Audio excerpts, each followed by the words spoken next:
मध्य Philippines में मंगलवार सुबह आए 7.2 तीव्रता के भूकंप से कम 93 लोगों की मौत हो गई और कई इमारतें और ऐतिहासिक चर्च ढह गए।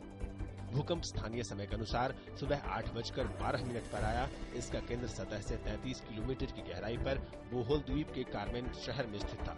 राहत और बचाव का काम जारी है। मिस्र में राजनीतिक गतिरोध के बीच ईद उल अजहा का त्योहार लोगों ने हर्षोल्लास के साथ मनाया और देश में शांति और भाईचारे के लिए दुआ की।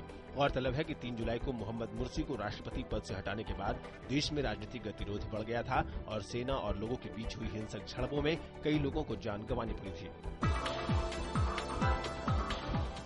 अफगानिस्तान के पूर्वी प्रांत लोघर की एक मस्जिद में हुए बॉम्ब ब्लास्ट में प्रांत के गवर्नर अरसल्लाह जमाल की मौत हो गई।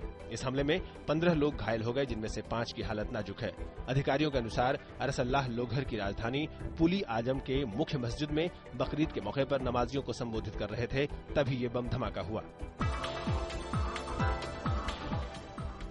इराक के उत्तरी हिस्से में ईद उल अजहा की शुरुआत पर आज नमाज के बाद मस्जिद से बाहर निकल रहे सुन्नी धर्मावलंबियों के बीच बम धमाके होने से 12 लोगों की मौत हो गई, जबकि 24 अन्य घायल हो गए।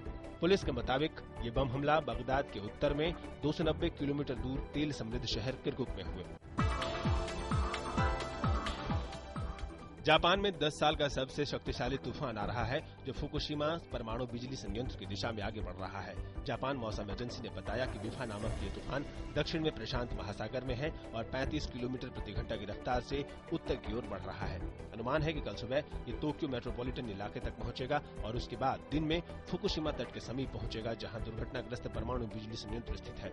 इस तूफान के केंद्र में 200 किलोमीटर की रफ्तार से हवा चल रही है और भारी बारिश हो रही है।